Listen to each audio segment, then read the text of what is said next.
Welcome to sports live presented by Cool. আপনাদের সাথে আছি আমি মঞ্জুরি আজাদ, সেই সঙ্গে আমি রঞ্জন শান্ত।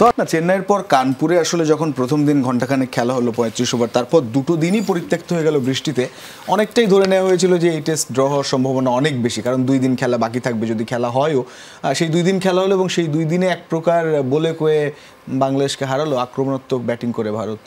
একদম আক্রমণাত্মক যে বিষয়টা বলছিলে, অবশ্যই ভারতের আক্রমণাত্মক ব্যাপার নিয়ে কিন্তু হাতুরু সিংহ বলেছেন যে এই বিষয়টার কাছেই হয়তোবা তাদের ব্যাটাররা বেসিক্যালি ফেস করতে পারেনি। সো হয়তোবা এই ব্যাপারগুলো থেকে শিখবে। কিন্তু এই কানপুর টেস্টে আমার কাছে মনে হয় যে এই টেস্টের হার জিত বৃষ্টি সব কিছুর ঊর্ধ্বে যে বিষয়টা নিয়ে কথা ছিল সেটা হচ্ছে গিয়ে সাকিব আল হাসান।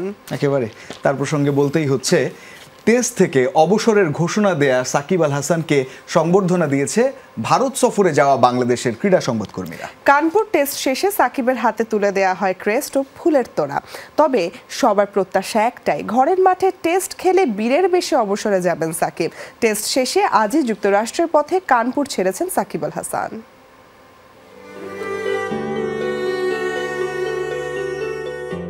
কানপুর টেস্ট শেষে বাংলাদেশ দলের ড্রেসিং রুমের সামনে এভাবে সাকিব আল হাসানকে সংবর্ধনা দিয়েছেন বাংলাদেশের ক্রীড়া সাংবাদিকরা, বিশেষ করে যারা ভারতে এসেছেন এই ক্রিকেট সিরিজটা কাভার করতে। সাকিবকে সংবর্ধনা দেবার একটাই কারণ, তিনি অবসরের ঘোষণা দিয়েছেন টেস্ট ফরম্যাট থেকে। যদিও তিনি ইচ্ছে পোষণ করেছেন মিরপুরের হোম অফ ক্রিকেটে দক্ষিণ আফ্রিকার বিপক্ষে সিরিজের প্রথম টেস্টটা খেলে অবসর নিতে চান তিনি। কিন্তু সাকিবের এই ঘোষণার পর বিসিবির প্রতিক্রিয়া, যুব ও ক্রীড়া উপদেষ্টার বক্তব্যের পর আসলে ধোঁয়াশা কিন্তু রয়েই গেছে। আসলেই কি সাকিব দেশে গিয়ে অবসর নেবার সুযোগ পাবেন কিনা? যদি সাকিব না পান সুযোগ, সেক্ষেত্রে এই কানপুর টেস্টেই হবে সাকিবের সবশেষ আন্তর্জাতিক টেস্ট ম্যাচ। সেজন্যই ভারত সফরে আসা বাংলাদেশের ক্রিকেট সাংবাদিকরা সেই সুযোগটা হাতছাড়া করতে চাননি। সাকিব আল হাসানের হাতে একটা ক্রেস্ট এবং ফুলের তোড়া দিয়ে তাকে জানানো হয়েছে গুড বাই। তবে সবার মনে প্রত্যাশা একটাই, এটাই যেন সাকিবের শেষ টেস্ট না হয়, ঘরের মাঠে গিয়ে বীর বেশে বিদায় নিক সাকিব, এটাই প্রত্যাশা সবার। হাসিনুর রহমান, যমুনা স্পোর্টস, কানপুর, ভারত। কানপুরে সাকিবকে বিদায়ী উপহার দিলেন ভারতীয় তারকা বিরাট কোহলি। বিদেশের মাটিতে শেষ টেস্ট খেলা সাকিবকে তিনি তুলে দেন নিজের একটি ব্যাট। ম্যাচ শেষে পুরস্কার বিতরণী অনুষ্ঠানে আগে ড্রেসিং রুম থেকে নিজের ব্যাট নিয়ে আসেন কোহলি। এর সাকিবকে খুঁজে বের করে তার হাতে তুলে দেন MRF ব্র্যান্ডের একটি ব্যাট। উপহার পেয়ে কিছুটা অবাক হন সাকিব আল হাসান। এরপর তার কাঁধে হাত রেখে কিছুক্ষণ কথাও বলেন বিরাট কোহলি।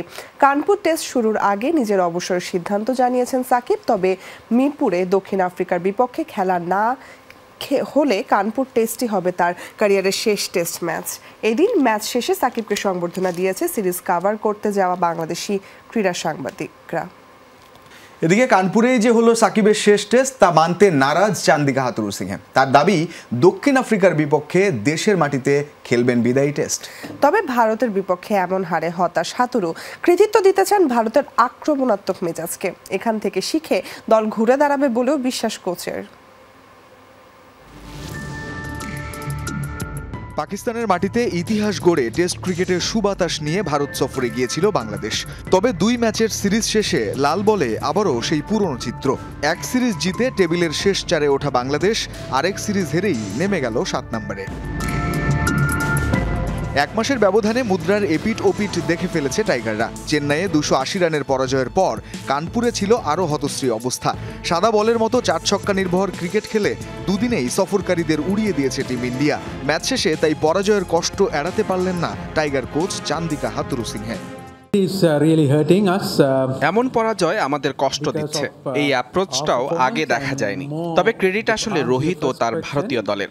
তারা এভাবে আক্রমণাত্মক খেলে ম্যাচ জিতে নিয়েছে। সবশেষ সিরিজে পারফরমেন্স বেশ ভালো ছিল, কিন্তু এই সিরিজে আমরা ভালো ব্যাট করতে পারিনি। এই সিরিজ থেকে আমরা অনেক কিছুই শিক্ষা হিসেবে নিচ্ছি। ম্যাচ হারলেও মুমিনুল হক সৌরভের সেঞ্চুরিতে ছিল ভিন্ন বার্তা। হাতুরুর মতে সব ব্যাটাররা 22 গজে নিতে পারেনি সঠিক সিদ্ধান্ত। বোলাররা অনুকূল পরিবেশ পেলে ভালো করে ঠিকই, তবে ব্যাটারদের বাড়াতে হবে মানিয়ে নেয়ার ক্ষমতা। ব্যাটে বলে যিনি অনন্য, লাল সবুজের ক্রিকেটে তিনি সাকিব আল হাসান। কানপুরের পরাজয় পেরিয়ে তাই সাকিবের বিদায় নিয়ে বাড়তি আগ্রহ ক্রিকেট প্রেমীদের। ভারতের বিপক্ষে শুরু করা ক্যারিয়ারের ইতি সেই ভারতের বিপক্ষে কানপুরেই হয়ে গেল কি সাকিবের? হাতুরু অবশ্য বলছেন এ বিষয়ে জানা নেই তার। এটাই সাকিবের শেষ টেস্ট ম্যাচ। এ ব্যাপারে আমি কিছুই জানি না। আমি যতটুকু জানি সে ঘরের মাঠে দক্ষিণ আফ্রিকা সিরিজটা খেলছে। দক্ষিণ আফ্রিকাকে সাকিব তার শেষ সিরিজ বলায় আমরা সবাই অবাক হয়েছি। আর আপনি তো সাকিবের মতো হুবহু বিকল্প খুঁজে পাবেন না। আমি মনে করি সাকিব না থাকলে কি হবে সে ভাবনা তো সবসময়ই আছে। ভারতে সিরিজ হারলেও শিখেছেন অনেক কিছুই। ঘরের মাঠে সেই জায়গাগুলোতেই উন্নতি করতে চান হাতুরু সিংহে। তবে মিরপুরে সাদা পোশাকের সেই বাংলাদেশ দলে সাকিবকে পাবেন তো হাতুরু, নাকি মিস করবেন সেরা অলরাউন্ডারকে? রঞ্জন শান্ত, যমুনা স্পোর্টস। হয়তো ক্যারিয়ারের শেষ টেস্ট খেলে ফেললেন সাকিব, হয়তো না, এখনো সুযোগ আছে মিরপুরে বীর বেশে বিদায় নেবার। তবে বিদেশের মাটিতে শেষ টেস্ট বলাই যায়। ভারতের বিপক্ষে টেস্ট অভিষেকের পর এবার কি সেই ভারতের সাথে ম্যাচই হয়ে থাকলো সাকিবের শেষ ম্যাচ? কানপুর থেকে হাসানুর রহমানের রিপোর্ট। 18 মে 2007 চট্টগ্রামের বীরশ্রেষ্ঠ রুহুল আমিন স্টেডিয়ামে অভিষেক হয় এক অলরাউন্ডারের। তিনি আর কেউ নন, বিশ্বসেরা অলরাউন্ডার সাকিব আল হাসান। যে ম্যাচে বাংলাদেশের প্রতিপক্ষ ছিল ভারত, সে ম্যাচেও হয়েছিল বৃষ্টি। একদিনের খেলা পণ্ড হওয়ার ম্যাচে ড্র আদায় করে নিয়েছিল বাংলাদেশ। এরপর কেটে গেছে অনেক সময়। রুহুল আমিন স্টেডিয়াম নাম বদলে হয়েছে এখনকার জহুর আহমেদ চৌধুরী স্টেডিয়াম। বদলেছেন সাকিব আল হাসানও। সেই দিনের সেই তরুণ সাকিব নিজেকে নিয়ে গেছেন অনন্য উচ্চতায়। লম্বা সময় ধরে দখল করেছিলেন বিশ্বের সেরা অলরাউন্ডারের মসনদ। বাংলাদেশের ইতিহাসে সেরা হওয়ার পাশাপাশি বিশ্বের সেরা 5 টেস্ট অলরাউন্ডারের নাম আসলে উঠে আসবে সাকিবের নামটাও। অভিষেক টেস্টে এক ইনিংস ব্যাটিং করে 27 রান করা সাকিব গত 17 বছরে খেলেছেন 71টি টেস্ট। নামের পাশে রান 4609, সেঞ্চুরি 5টি, 50 31টি। মুশফিকুর রহিমের পর টেস্টে বাংলাদেশের দ্বিতীয় সর্বোচ্চ রান সংগ্রাহক সাকিব। এবার আসা যাক উইকেটের হিসেবে। টেস্টে বাংলাদেশের সবচেয়ে বেশি উইকেট শিকারী সাকিব। 71 ম্যাচে সাকিবের উইকেট 246টি। এবার কাকতালীয়ভাবে সাকিবের বিদায়টা হয়তো হয়ে গেল সেই ভারতের বিপক্ষেই। অভিষেকের মতো এই ম্যাচও হাসিনি সাকিবের ব্যাট। তবে বল হাতে প্রথম ইনিংসে ছিলেন, তাই তো শুরুর মতো হয়তো শেষটাও ভারতের বিপক্ষে ম্যাচ দিয়েই হলো সাকিবের। এই ম্যাচেও ছিল প্রথম ম্যাচের মতো বৃষ্টির বাগড়া। তবে সাকিবের ক্যারিয়ার কানপুরেই শেষ হলো অলফ করে বলা যায় না। মিরপুরে তার আরেকটি টেস্ট খেলে অবসরের ইচ্ছে এখনও পুরোপুরি শেষ হয়ে যায়নি। তাই তো বলাই যায় কানপুরের সাকিব অধ্যায়ের শেষ হইয়াও হইল না শেষ। হাসিনুর রহমান, যমুনা স্পোর্টস, কানপুর, ভারত। শেষ হইয়াও হইল না শেষ, রবীন্দ্রনাথের ছোট গল্পের মতো। সাকিব আসলে এক অন্যরকম গল্প বাংলাদেশের ক্রিকেটে। একদম, সাকিব অন্যরকম গল্প এবং সাকিব অন্যরকম অর্জন হয়েও হয়তো বা থাকবেন আমাদের এই ক্রিকেটে। সাকিবের মতন খেলোয়াড় পাওয়া অবশ্যই অনেক সবসময় হয় না, এটা সবাই স্বীকার করবেন। খেলোয়াড় সাকিব নিয়ে তো কখনো আমাদের কোনো প্রকার সন্দেহ ছিল না। সাকিবকে আমরা মিস করব টেস্ট একেবারে। তবে হোপফুলি তার যেভাবে চাওয়া সেভাবেই বিদায় হোক। টেস্টের হতাশা টি-20 সিরিজে পুষিয়ে নিতে চায় বাংলাদেশ। সাকিব আল হাসানের শূন্যতা পূরণ হবে দলীয় প্রচেষ্টায়, এমনটাই মনে করেন পেসার তানজিম হাসান সাকিব। আর পারফরমেন্স দিয়ে দলের জায়গা পাকাপোক্ত করতে আরেক তরুণ স্পিনার রকিবুল হাসান। ভারতের বিপক্ষে টি-20 সিরিজে অংশ নিতে দেশ ছাড়ার আগে এসব কথা বলেন তারা। ভারতের বিপক্ষে সাদা পোশাকের সিরিজে বড্ড মলিন নাজমুল শান্তর দল। তবে সুযোগ থাকছে রঙিন পোশাকে সেই লজ্জা পুষিয়ে নেয়ার। তাতে কোচ হাতুরুর ভরসা হবেন রিয়াদ, হৃদয়, মোস্তাফিজরা। 3 ম্যাচের সিরিজ খেলতে এরই মধ্যে ভারত পৌঁছেছে টি-20 দলের বাকি 10 ক্রিকেটার। যেখানে মাঠ মাতানোর অপেক্ষায় তরুণ পেসার তানজিম সাকিব। ভারতের বিপক্ষে নিজের ওয়ানডে অভিষেক রাঙিয়েছিলেন রোহিত কোহলিদের চোখে চোখ রেখে। এবার ভারতের মাটিতে টি-20 সিরিজেও লিখতে চান বাগবদলের গল্প। সব দিক থেকে আমরা নিজেদের এগিয়ে রাখবো এবং আমরা সব দিক থেকে আমরা 100% চেষ্টা করবো। একটা গেম জিততে গেলে আপনার প্রত্যেকটি ইউনিটে ভালো করতে হবে, ব্যাটিং, বোলিং, ফিল্ডিং সব জায়গাতে।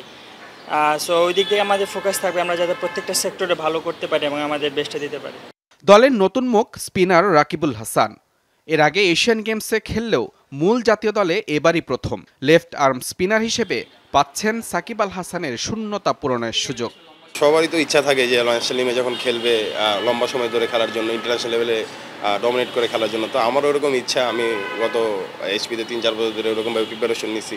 তো আমি যদি সুযোগ পাই নিজের সেরাটা দিয়ে একটা জায়গা তৈরি করার চেষ্টা করব, যেটা দিয়ে আমি ইন্টারন্যাশনাল লেভেলেও ডমিনেট করতে পারি।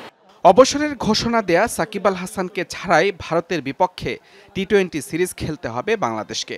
এই ফরম্যাটে লাল সবুজ জার্সিতে সবচেয়ে সফল ক্রিকেটারকে ছাড়াই নতুন যুগের সূচনা করতে হবে টাইগারদের। সাকিব ভাই বাংলাদেশের হিস্ট্রিতে one of the best player, এবং উনি ব্যাটিং বোলিং ফিল্ডিং সব দিক থেকে টিমকে সাপোর্ট দিত। আমরা ওই জায়গাতে অনেক শূন্যতা ফিল করব, কিন্তু আমরা চেষ্টা করব যাতে আমরা টিম গেম খেলার মাধ্যমে আমরা সেই যাতে ফিল আপ আমরা পূরণ করতে পারি। আগামী 6 অক্টোবর গোয়ালিয়রে প্রথম টি-20 ম্যাচে ভারতের মুখোমুখি হবে বাংলাদেশ। সিরিজের পরের 2 ম্যাচ অনুষ্ঠিত হবে 9 ও 12 অক্টোবর। মুজরাবিন তারেক, যমুনা স্পোর্টস, ঢাকা। নারী টি-20 বিশ্বকাপে আগে যা কখনো হয়নি সেটাই এবার করে দেখাতে চায় বাংলাদেশ। সেই লক্ষ্যেই ছেলেদের মতোই নারী ক্রিকেটেও পেস বিপ্লব করতে চান জাহানারা মারুফারা। 4 ফাস্ট বোলারকে নিয়ে বেশ আশাবাদী পেস বোলিং কোচ তালহা জুবায়ের। তার মতে টুর্নামেন্টের সর্বোচ্চ উইকেট শিকারের তালিকায় থাকবেন পেসার মারুফা আক্তার। ভরসা রাখছেন অভিজ্ঞ পেসার জাহানারা আলমের উপরেও। এখন আমাদের মেন স্ট্রিমে 4-5 জন করে পেস বোলার খেলতেছে, সো আমরা ওই জিনিসটাই টার্গেট করতেছি যেন আমরা আমাদের পারফরমেন্স দিয়ে ওমেন স্ট্রিমের জন্য আমরা অ্যাজ এ 3-4 জন পেস বোলার জন্য আমরা বেস্ট 11-এ খেলতে পারি। শান্তদের দলে যেমন তাসকিন হাসান, নাহিদ রানাদের গতির দাপট, তেমনি নারী দলেও বিশ্বমঞ্চে তারই প্রমাণ দেওয়ার অপেক্ষায় জাহানারা মারুফরা। এই দলটির সবচাইতে অভিজ্ঞ পেসার জাহানারা আলম দীর্ঘদিন পর ফিরেই সুযোগ পেয়েছেন বিশ্বকাপ দলে। 13 বছরের ক্যারিয়ারে দেশের জার্সিতে খেলেছেন 80টি টি-20 ম্যাচ, নিয়েছেন 58 উইকেট। মূলত তার হাত ধরেই নারীদের পেস আক্রমণের অগ্রগতি হওয়া শুরু হয়।